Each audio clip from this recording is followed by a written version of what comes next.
வடமதுரை சவுந்தரராஜ பெருமாள் கோவிலில் 2ஆம் ஆண்டு வருடாபிஷேக விழா நடைபெற்றது.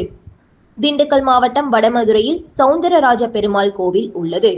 இங்கு கடந்த 2023ஆம் ஆண்டு கும்பாபிஷேகம் நடைபெற்றது. கும்பாபிஷேகம் நடந்து முடிந்த பிறகு ஒவ்வொரு ஆண்டும் வருடாபிஷேக விழா நடைபெறும். 2ஆம் ஆண்டு வருடாபிஷேக விழா இன்று கோவிலில் நடைபெற்றது. இதையொட்டி விஸ்வக்சேனர் ஆராதனை, புண்ணியாவாஜனம், திருமஞ்சனம், சுதர்சன ஹோமம், மகாலட்சுமி ஹோமம் உள்ளிட்ட பூஜைகள் நடைபெற்றன.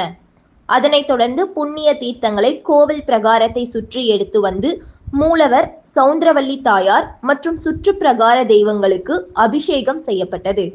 பின்னர் மூலவர் மற்றும் தாயாருக்கு சவண திருமஞ்சனமும் 5 வகையான அபிஷேகங்களும் சிறப்பு அலங்காரமும் நடைபெற்றன. அதன் பின்னர் மகா தீபாராதனை காட்டப்பட்டு பக்தர்களுக்கு பிரசாதம் வழங்கப்பட்டது.